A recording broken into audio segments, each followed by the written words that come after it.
Part of the game.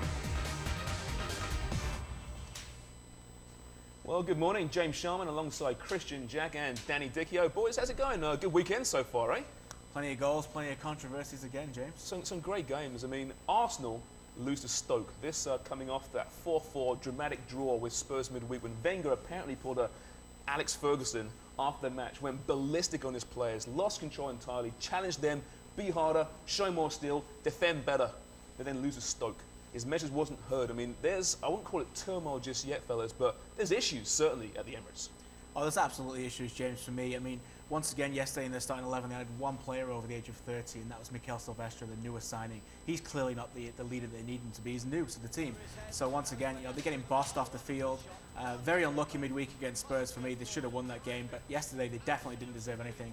And there's no leader, there's no steel, there's no grit in that team. Cesc Fabregas is 21 years old, James. People expect him to carry this team. He's 21 years old. People have to remember that. Experienced, but still very, very young. Now, Danny, midweek Andy Faye called Arsenal the softest team in the league. Now, I remember last season, that was a big topic of discussion. Is Arsenal hard enough? And they put in some good performances. They showed some steel. But still, this year it's coming to the surface again. Is this team too soft to compete with the big boys? I think on a flair kind of wise, they're unbelievable. But as you say, if you're going to places like Stoke, Hull, your Wigans and stuff like that, they miss the players like Vieira. They miss a good goalkeeper, a world-class goalkeeper, and they need a nasty centre-back as well.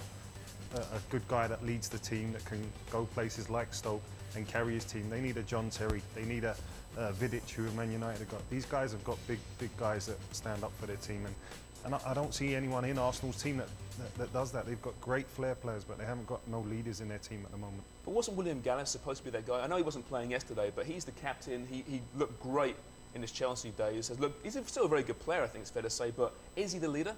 He's not a leader, no. I mean, he's a decent player. To me, he's not a world-class centre-half, like Danny just mentioned, a number of world-class centre-halves there with Vidic, Terry. Actual leaders can carry the teams on their back. For me, he's not a leader. I know he wears that captain armband. We saw the tirade that he went on after the Birmingham result last year. For me, I don't think he commands the respect in the dressing room that a lot of players need when you need a leader on that team. And of course, they lost Walcott through injury yesterday. Adebayor's out as well. There's issues there now. If you're going out for a leader right now, you mentioned Vieira, never replaced him. They lost Flamini in the off-season to AC Milan. Now, I know he's not a big, tough guy, but he's got a lot of tenacity. He's got edge, and it seems to me they've missed him a lot this season. Definitely. I mean, in England we call it a ratter. And he's a guy that gets around the midfield and harasses people and gives Fabregas that extra bit of space that he needs. Now, they're asking Fabregas to do that role as well as go forward as well. And he can't do it. He's a young guy, as Christian said. He's trying to carry the team. And they need that ratter. And to go out and look for that player, who knows? He's got this scouting network in Africa and places like that, so they definitely need someone in that kind of calibre at the moment. And remember also, James, they backed up the truck and gave all this money to Adebayor in the summer when he demanded extra money on his contract, and all Flamini wanted was more money and they didn't give it him. He's so loyal though, right, Adebayor? Oh, yeah. That's the reason, right? This is the badge now. Yeah, and loves his club, he really does. Got to mention though, D-Lap's throws again, 2 goals coming off it now. I'm thinking Toronto FC, DP, Rory D-Lap. Wouldn't you love though to be in the box with one of those? I mean, to me, Danny Dichio is good for 20 goals with D-Lap throwing the ball in. 30 even maybe. 30 maybe, yeah. No, I said he can take them from the halfway line, and they're coming in like bums. And no discredit to Stoke. There's not a lot of teams that go to the Britannia and like playing there. And Chelsea done well a couple of weeks ago, and they fired up shop and they backed what they needed to do. But you said yesterday, you see them balls coming in. The goalkeeper doesn't know whether to come off his line. The defenders don't know what to do. They don't know to pick up because Stoke have got like 5 or 6 players that are over 6'6", and they just don't know what to do. They don't know how to handle it. And Stoke work on that.